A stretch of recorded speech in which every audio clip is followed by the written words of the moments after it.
Hi, I'm Lou Eisen, boxing historian and writer, and today we have a special treat. We have one of the top boxing writers on the planet for the last over 20 years, Mr. William Dettloff. And William has written a magnificent new book, Matthew Saad Muhammad, Boxing's Miracle Man. And it's available on Amazon. I'm going to ask Bill in a couple of seconds where else it's available. But this is a wonderful book. If you're my vintage, and even if you're not my vintage, this is a must read because there was no one like Matthew Saad Muhammad in boxing. He had tremendous charisma. He could take tremendous shots. He had an incredible life, abandoned at the age of 4, and left to roam the streets of Philadelphia, the mean streets of Philadelphia, and still rose to become the best light heavyweight on the planet. And I just wanted to say a couple things about Bill, so people know that he was the senior editor at Ring Magazine for over 15 years. And since 2017, he's been the editor-in-chief of the best boxing magazine on the planet, Ringside Seat. He's also written many articles for HBO, ESPN, and hundreds of other places. And he has other books out, in particular the Ezra Charles book and the former world heavyweight champion, which is also a magnificent book. And we're very pleased and privileged to have Mr. William Dettloff here today. Welcome to the show, sir. Well, thanks, Lou. I appreciate it. What a wonderful intro that was. I appreciate it very much. Oh, my pleasure. You deserve it. We're glad to have you. The first question I wanted to ask you is, because that was a golden era of light heavyweights. Marvin Johnson, Mike Rossman, Yaki Lopez, Richie Cates, Galindez. Why do a book on Saad Muhammad? Is it because of your personal connection with him? Well, I liked him a lot when he was fighting, of course, because who didn't, right? Everybody. Right. We all loved him. But really, as much as his in-the-ring heroics, it was really his personal story that attracted me to writing the book on him. And frankly, I've always been amazed that not only hadn't anybody done a book on it before, that it wasn't a... I'm sorry. It could be his family. I'm sorry. That nobody had written a book on him before, but also that it wasn't a Hollywood movie by this time. Right, everybody knows, right. Or everybody at the time knew his story, and that all this time had gone by, 40 years had gone by, and nobody had expanded it and researched it and made it a motion picture, at least, was just amazing to me. And that's really the genesis of why I wanted to write about him. Number one, because of his personal story, which was just amazing to me, and also because of his enduring heroics. What was interesting also to me is that even I found out while researching the book that even while he was champion, even while he was a world champion, he was shopping around his personal story to authors and Hollywood studios, and nobody bit on it at all. That's which again is, yeah, it is. And I have a theory as to why that is. That? I think it's possible that it was because America wasn't, or somebody decided at least, that America wasn't really ready for another Muslim hero, right? We had Muhammad Ali, right? And I think, and he became a hero grudgingly, right? And it took a long time, and people forget that now, right? How hated he was, how despised he was. Yeah, he was a pry in the 60s. Absolutely, absolutely. Largely because of his conversion to Islam, right? And so I have no proof of this. Nobody said it to me, and it's a conjecture. But I think that people recognized the American culture and said, maybe if he was Matt Franklin still, we might be interested. And even more so, maybe if he was a white guy, Matt Franklin. Absolutely. Right, that might have helped also. But I think the main impediment was that nobody was going to spend a lot of money and a lot of effort to promote the story of an American Muslim man at that time in the 1980s. Yeah, that's sad, but it's not surprising. I mean, there's a story about the promoter Mike Jacobs when asked why they won't give Sugar Ray Robinson a title shot at the welterweight title back then. And he just said there's too many N-words already in the sport. We don't want to drive the fans away. And our thinking hasn't changed a lot. I mean, it's different today, obviously, but what you're saying with Saad Muhammad, that's just sad because it's a story. Your book should be a movie, and it's a triumphant story of someone who overcame a background that no one else could overcome and rise to be the best on earth at what he did. Yeah, it's interesting. I'm in line with the thought that he overcame a lot, to become what he was. But I'm also of the mind that his circumstances contributed to him becoming what he was. Right. You know what I'm saying? We all fight, boxers all fight for different reasons, right? And there's a lot that goes into what makes a fighter successful, but a really hard, arduous childhood and a longing to belong and to succeed accounts for a lot, right? As to whether he or she will succeed. And to come from what he came from, I imagine he had that in spades. Right, and that never left him even after he lost the title. Right. He still refused to be beat in his mind. Right, exactly right.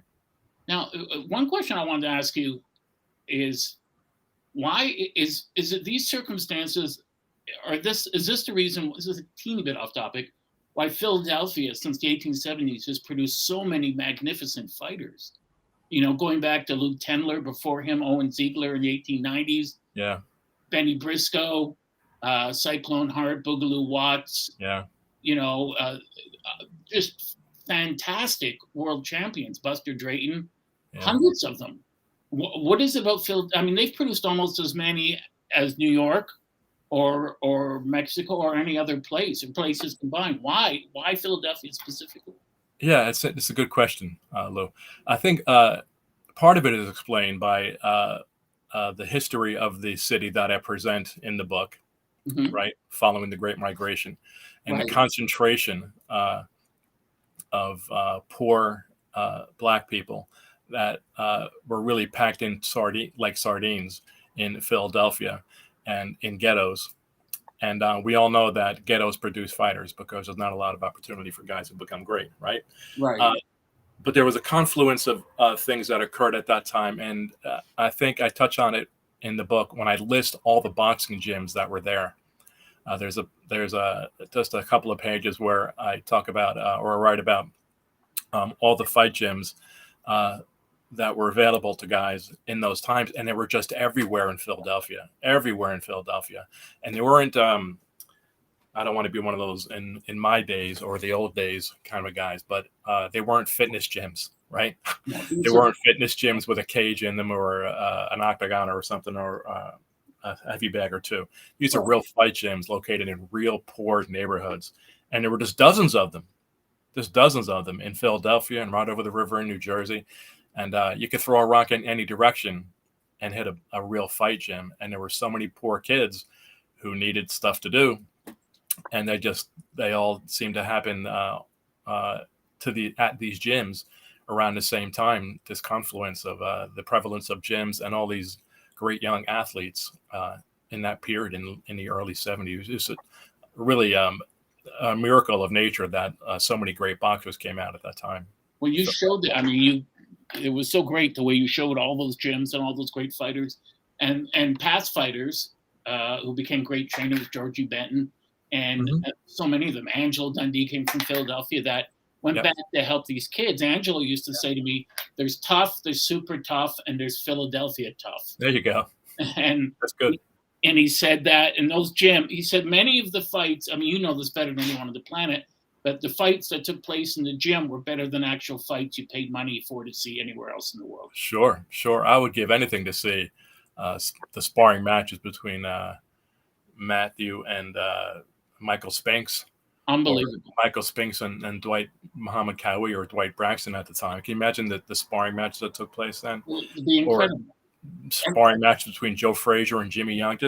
I'd give anything to see those sparring matches. Sure. And you know, Meldrick Taylor came from there, and just so many great. And I love the fact I was struck by the fact when you mentioned that his family originally came up from Aiken, South Carolina, which is the home of Paul the Punisher Williams. That's right.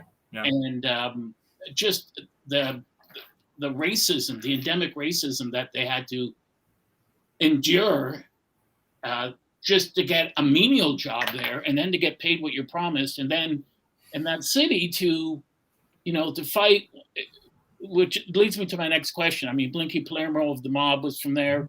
Were some of Matthew's fights that he lost in Philadelphia where he actually won, do you think those were mob influence fights, or were they just bad decisions? Yeah, I don't think. Well, the couple of fights that he lost early on, I don't think they were. Let me say this: the mob was everywhere in Philadelphia at the time, and in the fight game. And there's a criminal element in boxing then, and there's a criminal element now. There always has been. You just can't separate them. We can talk a little more about that later. I found some interesting things in the book that I hadn't known before. But his early loss to Wayne McGee was certainly not mob influenced. I talked to Russell Peltz about that fight, and he just got beat by a guy whose style he couldn't handle, right? And he drew with him later, which is evidence further that he just couldn't handle that particular fighter and that particular style. I don't think any of it was mob influenced, but certainly that was all around at the time. Right. You know, and speaking, I spoke with a former Canadian lightweight or junior welterweight, Nicky Furlano. Nicky's and Nicky fought Aaron Pryor, and the joke was people would come up to Nicky and say, "Well, I saw that fight and you won." And he said, "Well, if you think I beat Aaron Pryor, then you weren't at the fight. There's no way I won that fight." Yeah. But he said I would watch fights with Nicky, and he would say what you just said. It comes down to styles. You can have a great guy, and someone else just has a style. Yeah, it happens all the time. Yeah, and it's just a bad matchup. You know. So the one thing I want to ask you too is Saad Muhammad's background. I mean, he was must-watch TV. You know, absolutely. Remember, people would say, "Hey, I can't. When I go out and play baseball, I can't. Saad Muhammad's fighting today," and is his background? I know it shaped him personally, but did it shape his ring DNA too? Because he started out like Gotti as a technical boxer, and then morphed into more of a slugger when he could have won a lot of his fights just with his jab and straight right hand.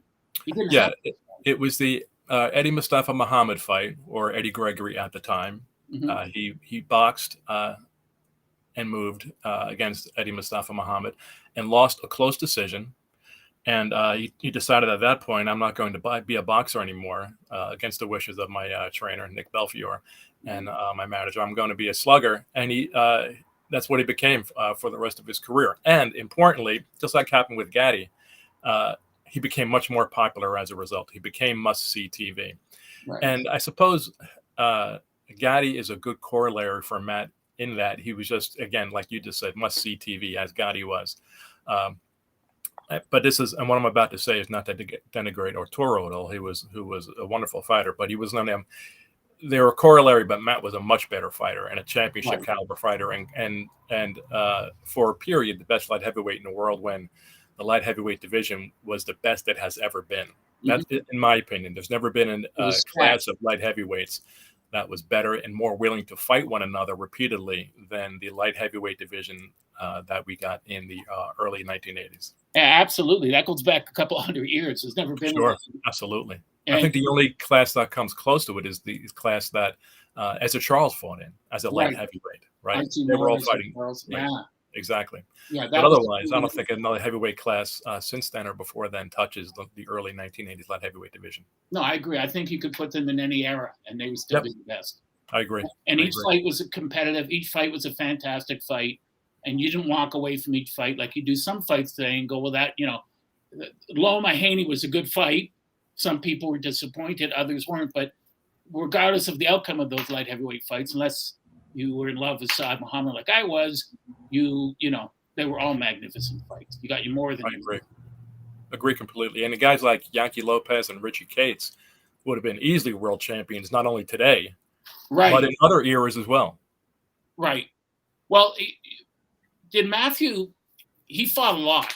Yeah. And fighters that slug, Angela say they put asses in the seats, and that's what it comes down to. Sure. So many guys, as you know, say, I should be getting this kind of money and I should be getting that kind of money, but people aren't paying to see you, so you don't get it. Knockout artists get it. But do you think that Matthew, in the time he held the title, did he defend his title too often? Did he not take enough breaks in between? In other words, did he wear himself down? Yeah, that many defenses. I don't think so. I think because fighters, and you know this as a historian, fighters prior to the 1980s fought very frequently. Yes. Right. Sugar Robinson and those guys in the 40s and 50s would fight 3 times a month. Yeah. For 10 or 15 years. Right.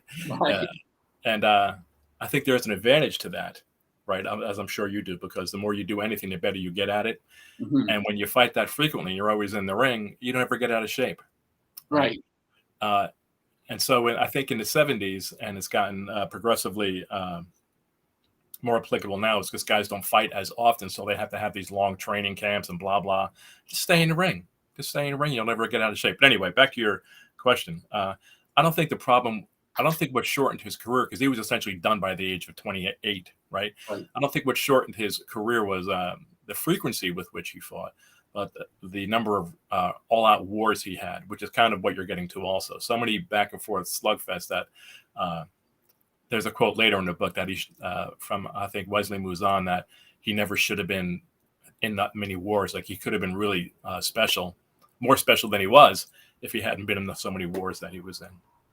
Why didn't he inherently understand that he had the technical, well, he had the skill off his jab. He was really a great technical boxer, like you say, who could have beat these guys just on boxing skill and technique alone. But was it because of losing to McGee and to then Eddie Gregory, Muhammad, right? Yeah, that he thought, I'm not going to leave it in their hands anymore? Yeah, well, I think that's part of it, but also, fighters fight for more than just money and prestige and titles. Right. They fight because what the crowds give them and what their fans give them, right? And you said it before, that the punchers put asses in seats.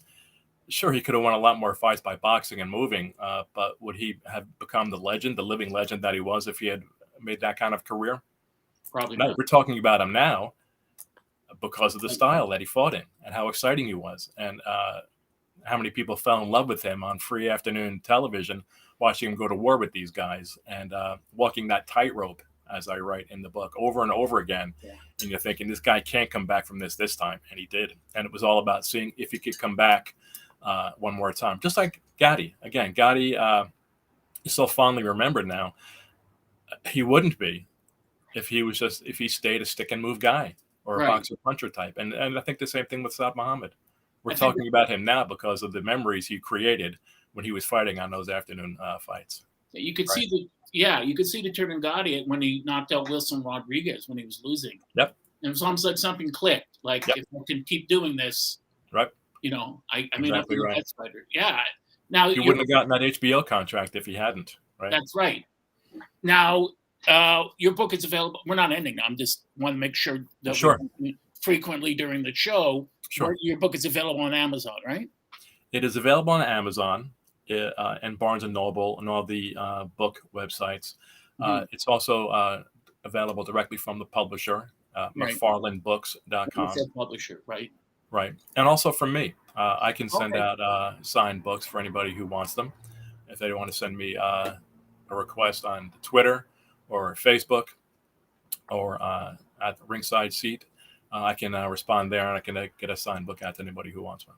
It's interesting. You're one of the most accessible, well-known great boxing writers, whereas back in the day, Jimmy Cannon, Dan Parker, all these guys weren't really accessible to the public, but it's sort of a new world in which someone could go on the internet and actually speak to you, one of, if not the top guy in the sport who writes about it. Thank you for putting me in that league, but it's embarrassing to me that you do, because those guys were just guys, and it's just a different world now. Like, Jimmy Cannon was such a well-known sports writer, right? Just a legend in journalism, and it's a much different world now, but it just is. But I'm open to anybody who wants to talk or buy a book or just talk boxing or anything.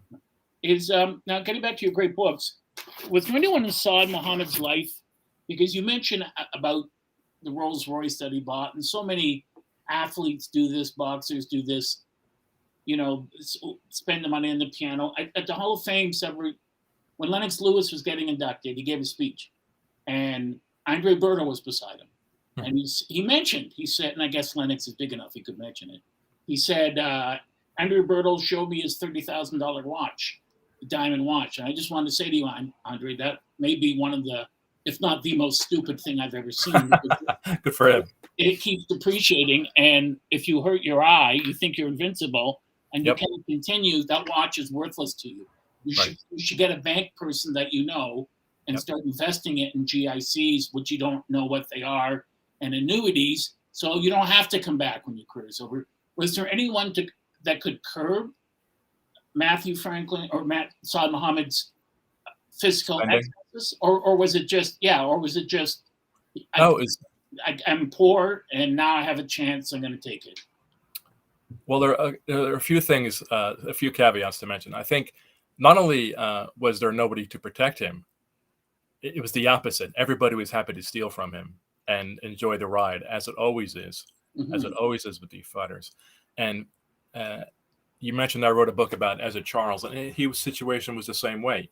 You know, the times were different, and the fighters weren't at the bling so much, right? There were no $30,000 watches, but they spend because they just figure it's never going to end. Like they'll just fight again and get $1 million paycheck or another $800,000 paycheck, right. And they never see the end coming, and it ends, and that's it, and there's nothing after that. And then they haven't planned for that at all, which I get. I completely understand that. And plus, they're coming from very poor backgrounds mostly, and their family and friends are still in those areas, and so they're sharing some of that wealth to try to help the people that are important to them. But the story is always the same, almost always the same. 99% of fighters who go from rags to riches end up in rags again at the end. And Matt's personality was such that he was fairly naive in these areas, and just, you know, like I said, like I read several times in the book, he just thinks the party's never going to end, and you keep spending and people keep taking, and there's plenty of blame to go around for him ending up financially the way he did in his personal life and his career. There were people around him who not only weren't protecting him, but who were doing the opposite. And by the same token, I'm not sure he would have listened anyway to somebody trying to protect him, right? It's just the way it is. You know, fighters say, hey, I bled all over the ring for this money. You're not going to tell me I can't take my 20 grand out of the bank and spend it on this girl or that right. car or whatever, right? So it's very difficult, but it's universal. It happens all the time, right? Yeah, it's universal in all sports. Rocket Ismail used to play football here in Canada. Yeah. Who went down to the States, ended up broke. And people are wondering, how do you end up broke? There was a Sports Illustrated article about boxers, baseball players, football players, and end up broke because of these bloodsuckers, family, friends that. Yep. And finally, someone in Dallas, apparently some lawyer, started a thing where he said to the athletes, you don't have to pay me, but when anyone wants money, you send it to me. And then he sends them how much do you want specifically, what is each penny for, and what's your plan to repay it. But that doesn't exist in boxing. Is there any way to stop that from continuing to happen? No, because here's the other part. Guys will show up and say that's their job. And before you know it, 2 years go by and that guy's gone with no forwarding address or number, and he's got all your money. Right. And it happens at least. Yeah. So they don't boxers aren't businessmen. No. Right. And there are a lot of times they're just trusting in that sense. And they just figure, okay, this person will do me right. But it's very difficult. It frustrates me too when I see fighters that are broke at the end. A guy like Evander Holyfield who made $300 million over his career. It just drives me crazy. Yeah. That he could blow that much money. But I can see it being very difficult. These guys most of the time, they're not terribly educated. They're trusting. And they say, okay, this guy's going to do the right thing. I think of the case of Fernando Vargas.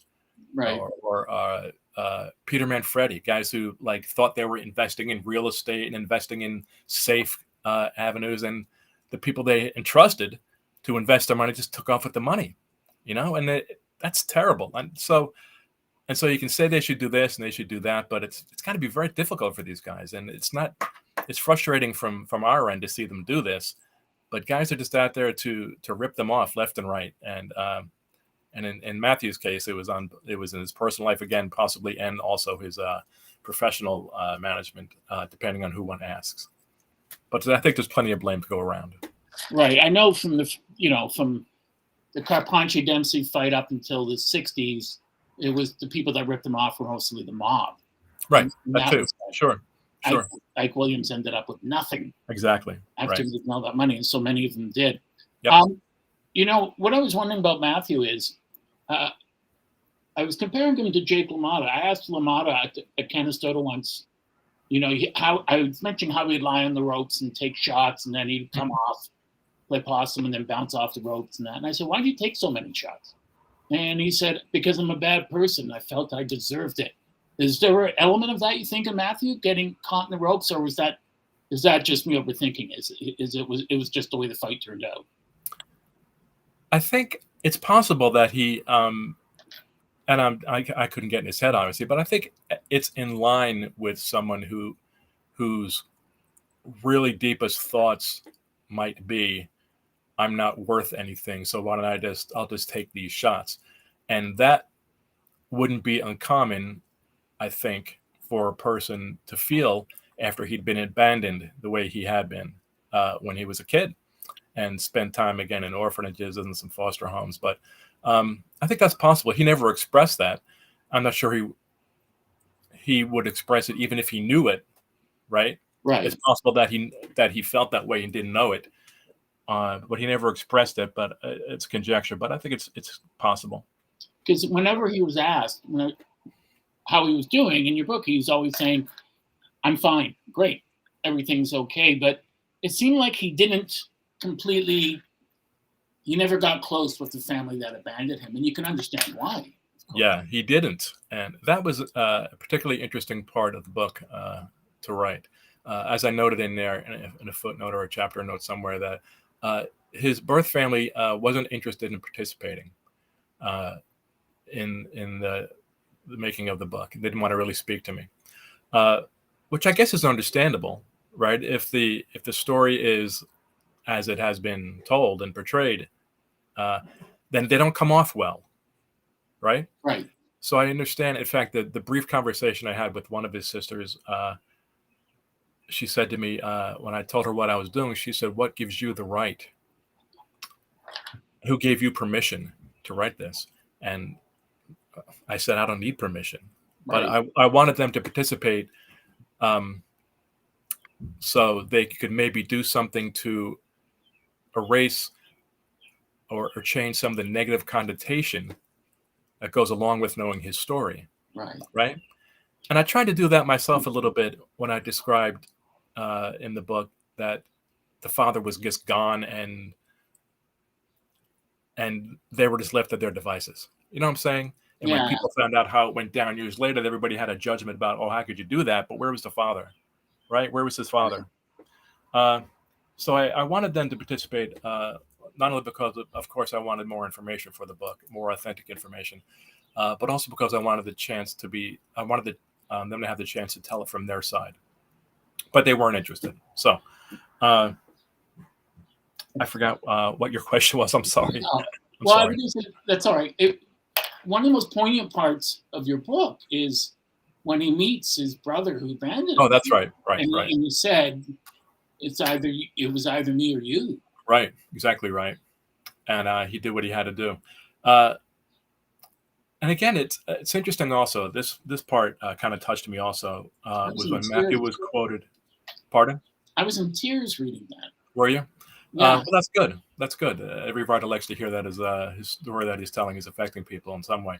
But I found interesting that Matthew was quoted as saying it worked out to his benefit, that he was fortunate that it worked out that way for him, because the people in his family, in his birth family, weren't doing very well, right?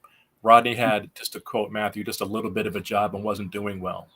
And I don't know what his birth sisters were doing at the time.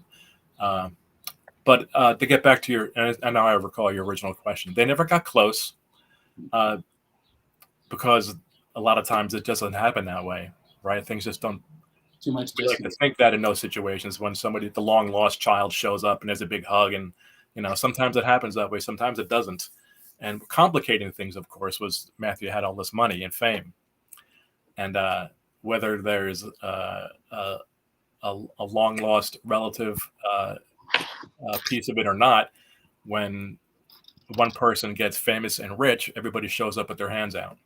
Right. And my information was that there was some of that going on with his birth family, so it made things difficult. But several people, as I wrote in the book, told me that he kind of, after all that, wishing to find his family, his biological family, in the end, he kind of wished that he never had.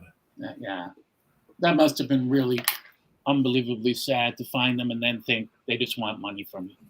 Yeah, I imagine it was. Yeah. You mentioned that his wife, the wife that was from Alaska, I believe, Yes. when they broke up after he had no money, but then they opened up businesses. They ended up with a lot of money. You sort of inferred that they, I mean, it's happened so many times before. I have friends in stand-up who lost money to ex-wives. I mean, wives that literally took it when they weren't looking. Did she take Matthew's money without his permission and give it to her family? I don't know that. I can't say that that was the case. Right. What I did in this section you're referring to, Lou, is note that around the same time that he was declaring bankruptcy, her parents were breaking ground on an office building that was worth $1 million. And it was no secret at the time that she had very expensive tastes. Right. Okay, so I'll say, and those are indisputable facts. Right. So I don't have proof that she was taking his money or stealing his money or giving it to her parents or any of that. But those two things that I just mentioned are indisputable. That she had expensive tastes, and a member of his camp told me, as I write in the book, that it wasn't uncommon for them to go on a shopping spree in New York and spend $10,000, and it wasn't all Matthew spending $10,000. Right. So, and those things happen. Those things happen, and also there's something else that goes along with that too. When an athlete, a professional athlete who's making lots of money, gets married or gets in a close relationship with a woman, she thinks the manager is stealing, right? The manager thinks she's stealing, and so they're like this. And that was the case here. Bilal Muhammad, Matthew's business manager, didn't trust her, and she didn't trust him. And so that made things difficult as well. But in the middle is Matthew making this money with literally his blood, right? And watching it go here and there and here and there. And then, one day later, he's broke and homeless and saying, what the hell happened? Right? Yeah. I mean, same thing with Robin Givens and Mike Tyson. And I know, Angela said that with Muhammad, with regards to his money taken by the Nation of Islam and his wives and infidelities, he said, I just said to him at the beginning, I train you in the gym. It ends there. Yeah. I'll do everything else you want me to do. I'll try to protect you from the mob, but I'm not getting involved in your money. I'm not getting involved in all these affairs. You can't blame him. Who wants those headaches, right? No, you're right.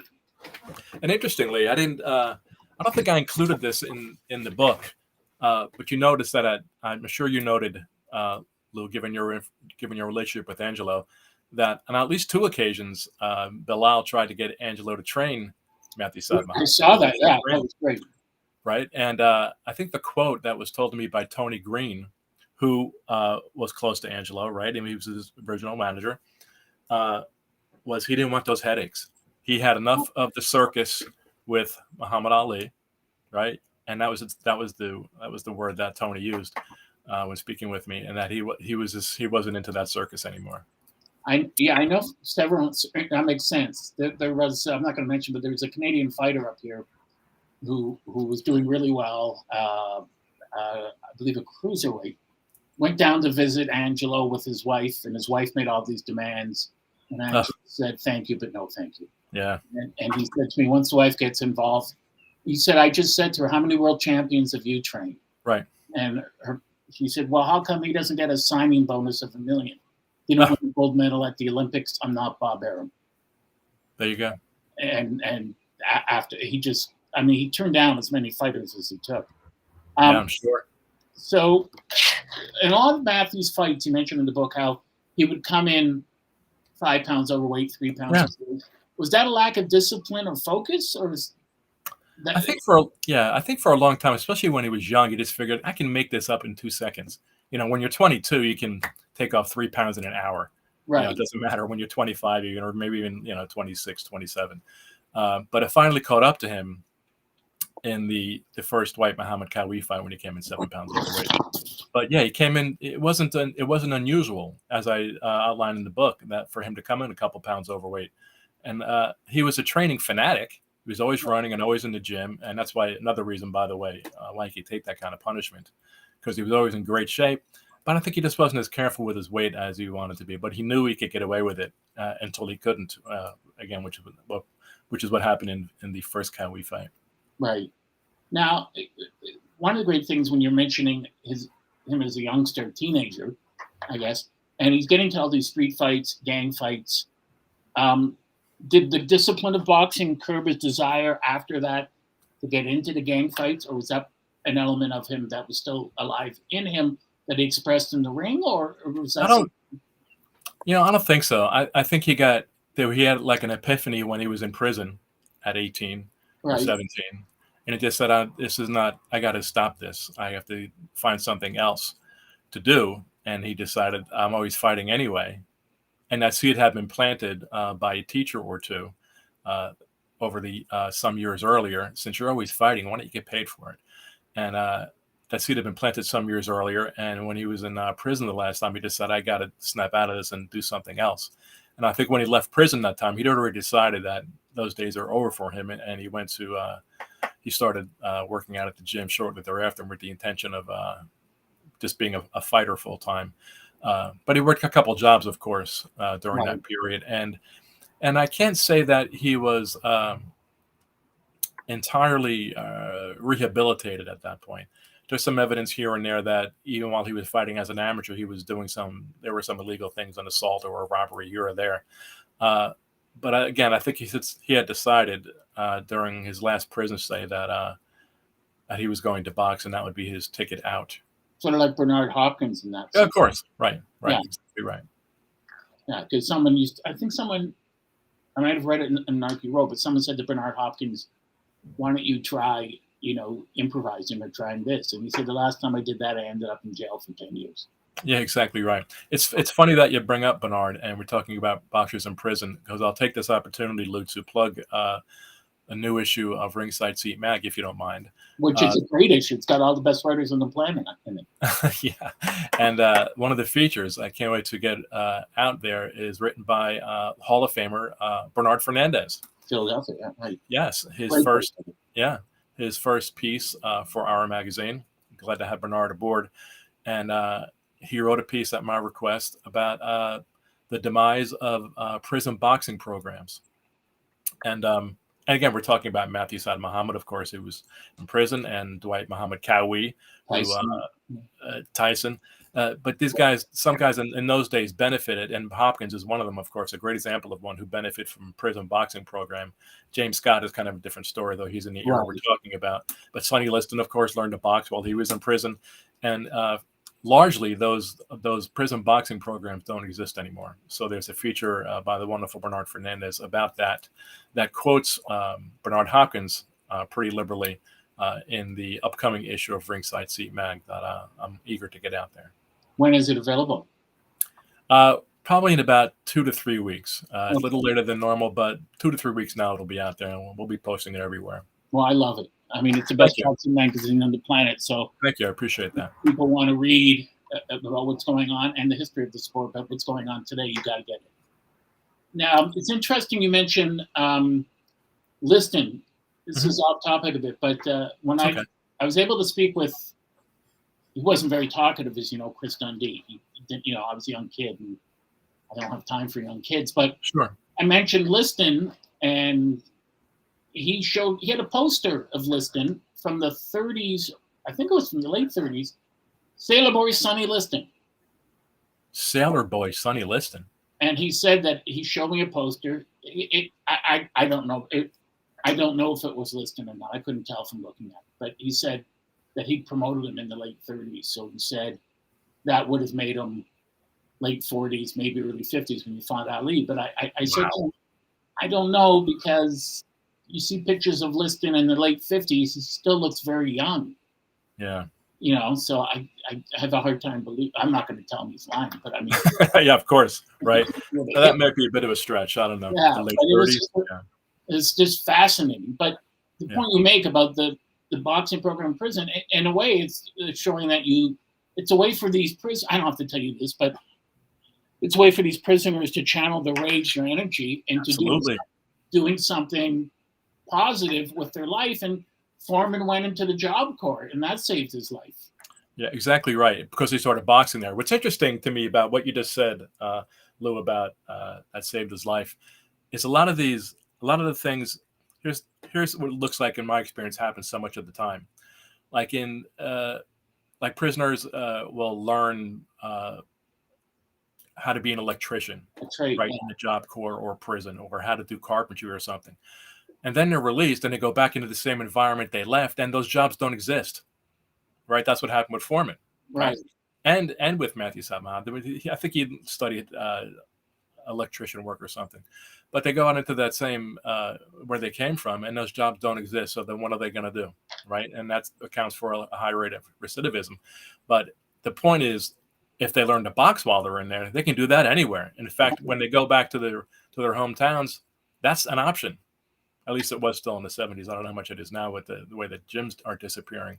Right. But I'm not saying that things like the Job Corps or things like job training programs shouldn't exist for people in that situation.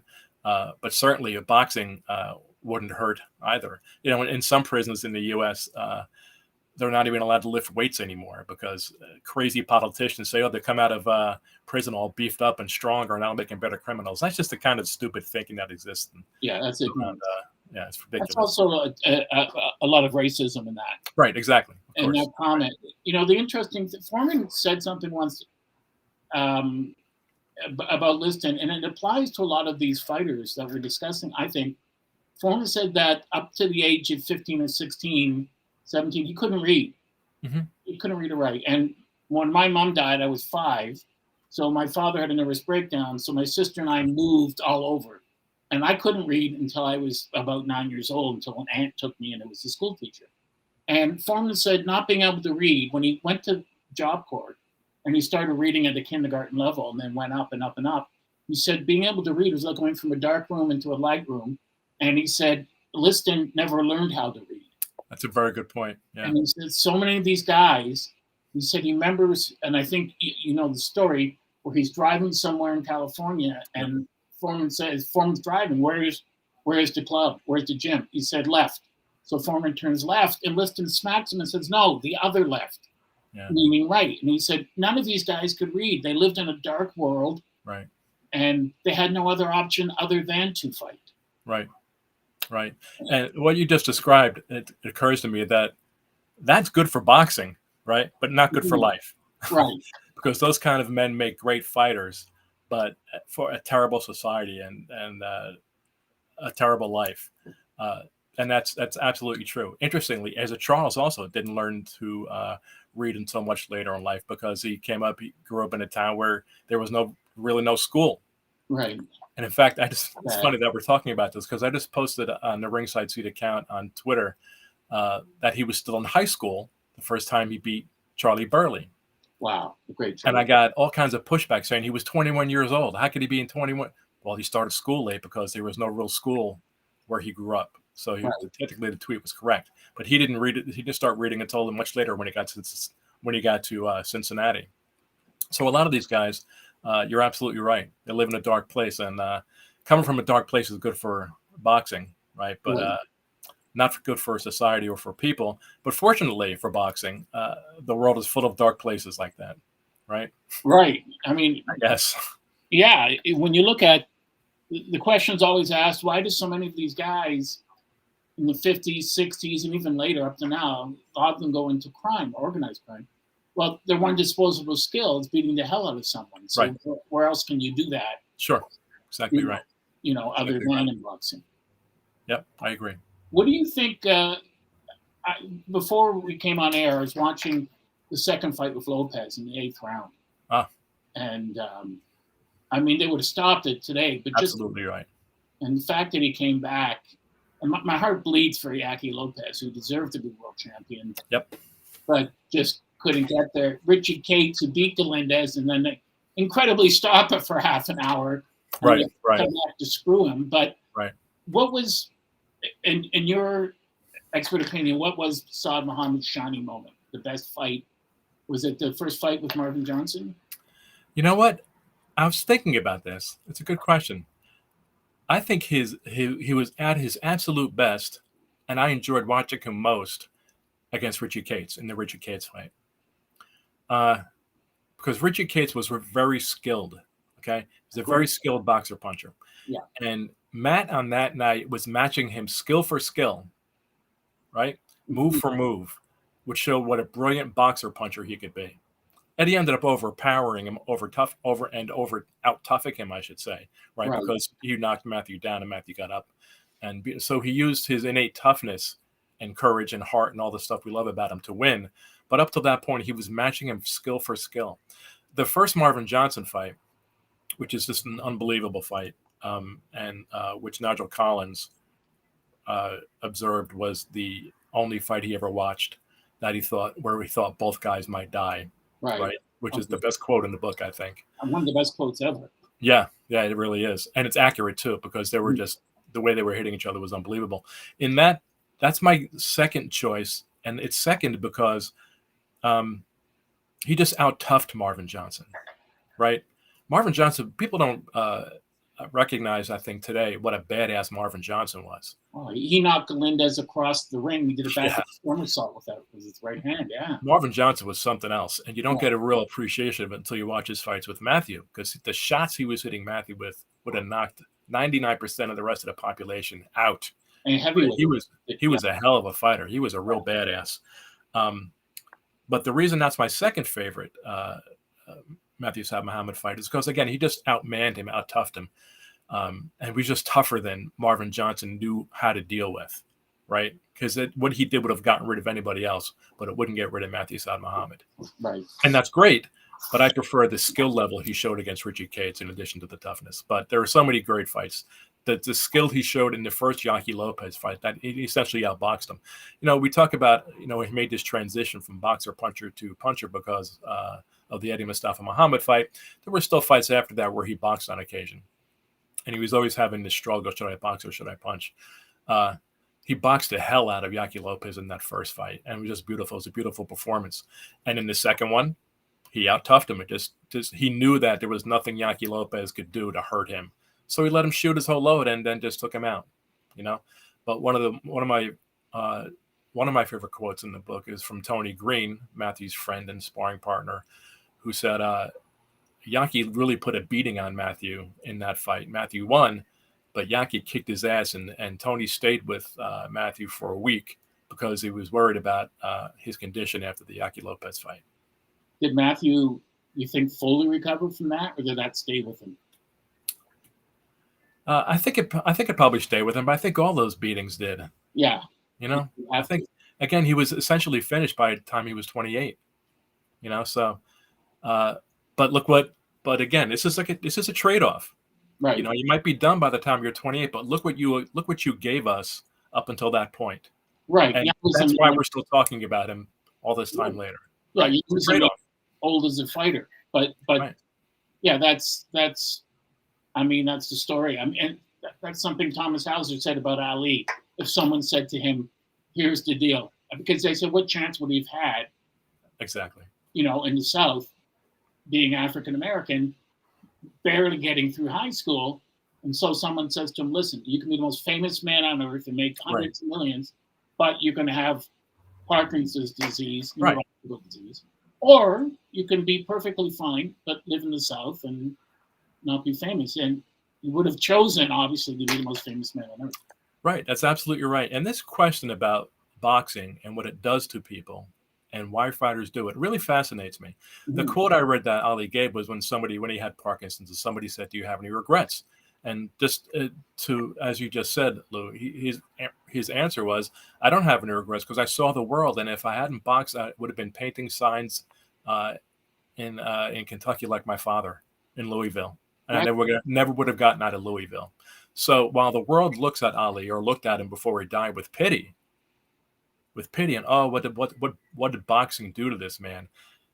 He rolled the dice and came up big. He was a huge winner. Do you want a very long life, or do you want a shorter life that's absolutely unbelievable? For me, you know what I'm saying? Yeah, absolutely. I mean, growing up, I got to meet Muhammad several times because my friendship with Angelo. But the first time I met him, I was 14, 13, when he brought Jose Napoles to Toronto to fight Clyde Gray for the welterweight title. And the first time I met Muhammad, I was crying because I was so in awe of him. Right. I couldn't believe it. And he hugged me and brush your teeth always and stay in school and don't do drugs. And next, I saw him throughout the years at times, and he came to visit with his helpers on the set of Cinderella Man, which I was in. And Angelo called me to his trailer, and there's Muhammad. And I started to cry again. And, I'm in my 40s at the time. And he looked at me and he said, getting any pussy? And my jaw dropped. I looked at Angelo, and Angelo was laughing. And I said, Muhammad, I'm happily married. And he said, I didn't ask you that. So, he was incredible. With Matthew, is it fair to say you can take the man out of Philadelphia, but you can't take the Philadelphia out of the man that wherever he lived, he longed to be in Philadelphia? I don't know. That's a good question. I don't know if he moved to Jenkintown and that was his home. Right. But I didn't see evidence that he identified a great deal with Philadelphia any more than an average person does with the town in which he or she is born. I don't know the answer, but he didn't. There was no evidence that I saw that being a Philadelphia person was especially important to him. Well, one thing I found remarkable, and I don't know why I've always found this remarkable, but I was told years ago that it's common, that 99% of the time with boxers, it's not personal. Yeah. It's just sure, it's business. Sure.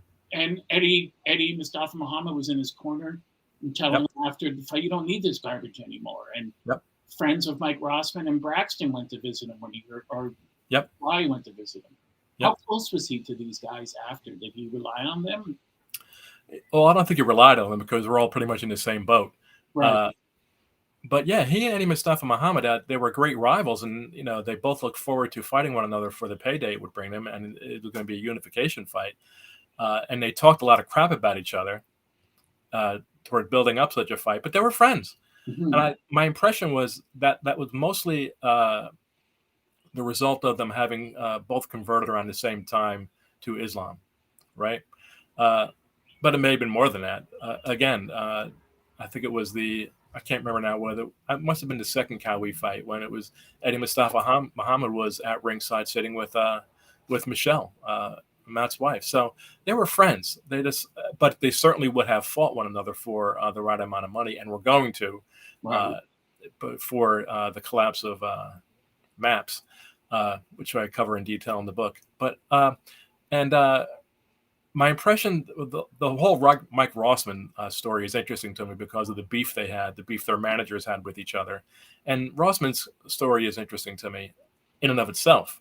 Because he's a big recluse and he doesn't speak to any press and nobody can speak to him. And it's interesting to me. I'd love to interview him, but I can't. But anyway, I think there was genuine animosity between them, or at least on Rossman's part. It didn't seem to exist on Matt's part, but certainly they were building toward a fight also that never happened. And my information was that it was because again, Rossman's father didn't want to put his kid in with Matthew because he knew it would go very badly for him. Right. But he put him in with Dwight Braxton or Dwight Muhammad Cowie, and it went badly for him. So I don't know. It just didn't work out for that fight. But again, after their careers were over, they worked together in the Roofers Union, which was set up by that person in the book who the Roofers Union representative, but who helped a lot of fighters, including Tony Green and other guys. So they were friends after their careers were over, more so than before. Yeah, I found it interesting with Rossman because I emailed you, I think this was a year or two ago, because I remember when he beat Glendas. And I wanted just to speak to him, just to say thank you or maybe interview him. And you wrote back, doesn't want to speak about boxing, doesn't want to speak about the world, doesn't want to speak to anyone ever, at any Yeah, time. he doesn't do any press. I was shocked and had to email my friend Russell Peltz when I saw that he got Rossman to go to some boxing event recently and posted the photos. I said, how'd you swing this? And he said, I got lucky. I just convinced him. And I asked him if he could also try to convince him to talk with us at Ringside Seat magazine for an interview. And he said, not going to happen. He's just a complete recluse who I'm guessing is just has such bad memories associated with his boxing career and the way he was treated by the press that he doesn't want to talk about it. But really, early on, he was kind of romanticized by the press, right? I wrote in a book that, he and his wife were going to meet Jimmy Carter, and they were talking about him fighting Ali after he won the title from Galindez. And I remember watching that fight too as a kid and saying, wow, this guy can fight. So there was a time when he was treated very well by the press. I'm sorry. No problem.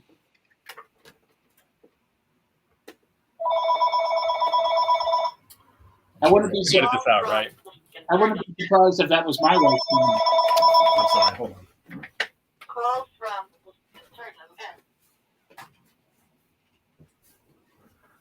I'm sorry about that. Oh, no problem. Yeah, I mean, I was stunned when he lost to Galindez. And I said, Angelo, I bet so much on him. It can't happen. He said, there's no such thing as a sure thing. That's why they call it gambling, my friend. That's right. And he said, Galindez is a great fighter. And he was. And he was tuned in for that rematch, Galindez was. He was a different guy than he was in the first fight. And I had forgotten about this aspect of it, that there was some doubt that Rossman had actually injured his right hand. Right. I remember that. Right. Yeah. But watching the video while doing this book, absolutely he did, because you could see the last punch that lands in that round, and I think actually occurs after the bell. He hit Galindez with it very awkwardly. And it would have been interesting to see how the rest of the fight went. Galindez was certainly pulling away, but it would have been interesting to see how the rest of the fight went, because the first one was just great, and it was so dramatic because Rossman was not expected to beat Galindez that night. No, and you look at a guy like, Matthew Saad Muhammad, and Saad Muhammad, I mean, he fought with a broken thumb. All fighters fight that way. Sure. Fight Sure. with injuries. Yep. It's like when Hay fought Klitschko and he broke his toe. Yeah. Yeah, and Angelo said to him, "Hey, Muhammad broke his jaw," and he still went with Norton. So he said, that's part of the business. Would you say most fighters don't go into the ring completely healthy? I think that's the case a lot of the time, because it's a very physical business, right? Right. Even to get in shape, you're sparring, you're having, you're doing things that are very physical that result in injuries.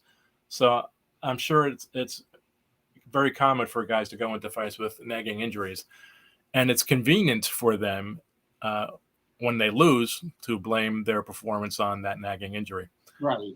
Which is, that's just a part of the deal. Part of that also is that there has to be an excuse, right, or they could never get into the ring again, because they have to believe that when they're at their best, no man can beat them or woman. Did changing management and trainers, did that adversely affect Matthew, you think? You mean when he changed from Belfiore to Sam Solomon and that whole... well, interestingly, there are people who believe that ruined him as a person, that it changed his personality.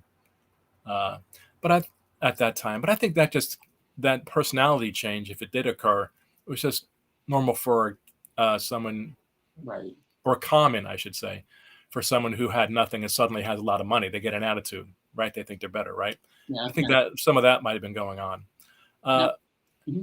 I think that, well, certainly I'll say this. Nick Belfiore was certainly a better trainer than Sam Solomon. Right. And so I think that he lost something there. That was a downgrade going from Nick Belfiore to Sam Solomon. And I think I really can't speak to whether Frank Gelb was a better manager financially for Matt than Bilal Muhammad was, because there are all kinds of issues around that as well. So I can't say, but certainly he downgraded going from Nick Belfiore, who also trained Jeff Chandler, by the way. Jolton Jeff, wow. So that's two world champions out of the same gym in Philadelphia within 10 years. That's remarkable. Two really good fighters. That's a hell of a trainer. Hall of Fame, two Hall of Famers, yeah. Exactly right. And it's not like he got them when they were finished fighters. He brought them along. right? Chandler's So, another guy you could put in any era, and he was still not. exactly right. Exactly right. So Nick Belfiore doesn't get, I think, nearly enough credit as a really great trainer. Nobody talks about him ever. It's never mentioned. That's criminal for somebody who's Yeah. skilled and to come, start at the beginning and take them, which is the skill, from, Exactly right. yeah. Exactly right. How do you think Matthew Saad Muhammad should be remembered by the public? Exactly the way he is, as a guy whose special quality that made him stand out was his ability to walk this tightrope time after time after time, and then get people on the edge of their seats, wondering if he could pull it off again. And eventually, those guys there comes a time when they can't, right? And that time came against Cowie the first time, but he succeeded at it so many times that by virtue of that, he was a special fighter, like Gotti. But again, and I hate to draw the comparison because Matthew was a full level above Gatti. Right. But the way younger fans remember and revere Arturo Gatti, older fans feel that way about Matthew because he just did it again and again and again. And again, he paid the price. Right. But that was his choice. Well, guys like that have short shelf lives, but he beat all these other world champions. Sure. I mean, it's incredible the level of talent. He beat elite level fighters that were the best in the world, and he just walked through them. He did, and I keep talking about that his special quality was his toughness and his ability to come back from being damaged. But that aside, he was a very good boxer when he wanted to be, and also a very hard puncher. So even without that toughness that we celebrate so much, he would have been a great boxer even without that, right? But right, exactly. But it was that toughness and that courage and that refusal to give in and submit that elevates him to where he sits today, which is, again, it gets back to how he should be remembered, and that's what he should be remembered for. I agree, and I've never seen a light heavyweight that had a jab like that. Great jab. Very good jab. Yeah. First Kwai fight, you're thinking if he can just keep this up, he can win this fight on his jab. But Kwai was so determined in that getting underneath. Right. There was Cowie, I think, at that point in his life, would have beaten a lot of guys in the history of the light heavyweight division. He was so hungry, and he wasn't going to be denied. Right. Now, part of it was that as he knew going into it, he knew that Matthew's style was made for him. He knew it. But he would have beat a lot of guys that night. Maybe not Michael Spinks. Right, which you did. Because Michael Spinks, right. But Michael Spinks is an all-time great. Right, that's true. But he would have beaten a lot of guys that night. Well, Kwai reminds me of Charlie Goldman, the trainer. I mean, the way he fought, the way he trained Marciano to fight, where it's not the size of the dog in the fight, but the size of the fight in the dog. And he would show Marciano how to get underneath a man's reach. Right. And it was Goldman who originally, reach means nothing unless you know what you're doing with it. And why fight the other guy's fight, which is what Saad did with Kwai. No one intends a game to be beaten at it. But it just was Kwai's night. It was. And at that point in his career also, there was nothing Matthew could do that was going to enable him. He'd just been through so many wars that he wasn't the same guy. And again, his good friend and sparring partner, Tony Green, acknowledged it after the Yaki Lopez fight, that he just wasn't the same guy. He wasn't the same guy in the gym, and he wasn't the same guy in his fights. Part of it was being worn down by all those wars. But again, at that time, that stage in his life he was more businessman than fighter. He's out buying limousines and supporting his wife and buying houses and that kind of thing. And he didn't recognize how important it was that he was a fighter until he lost. And then he said, wow. And there went his identity, right? As a fighter. He lost all those fights after, which were so sad against these non-entities. Exactly right.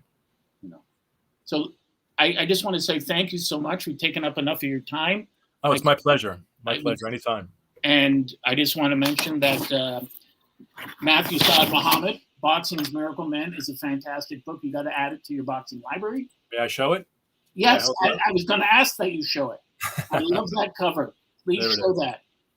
Yes, this is. I have to say also, by the way, that the cover was designed by designer extraordinaire Michael Cronenberg, who's also the founder and designer of Ringside Seat magazine. And Ringside Seat has been on. Ringside Seat's covers, you could actually take off the magazine, though I don't because I don't want to rip it up. But you could frame them. Yeah, they're really great, and that's all Michael Cronenberg. The guy's a genius. You should, not you should, but I was thinking you should have the. Let's say it again. It'd be great if you had T-shirts that you could buy that said Ringside Seat with the cover. We do. Oh, okay. Great. I know what I'm doing. I'll send you a link if you like. Yeah. Thank you. Then I know what I'm doing this afternoon then. Bill, I can't thank you enough. We've spent the past hour with the fabulous William Dettloff. Please go on Amazon now. Check out his book. It's a magnificent book. And I wanted to say it's a gripping book. It's not a book you can read 30 pages, put it down and say, I'm going to finish it tomorrow. Once you start, you're not leaving the room. And I loved it. I remember Matthew Saad Muhammad. And those of you who buy this book, and I'm sure there will be many, will be very happy you did. This is a man that deserves to be remembered for all time. Thank you, Bill. I want you to have a great rest of your weekend. And thank you. Look, you do the same. Thank you. And we will see you next week on Ring Talk. Okay. Thank you.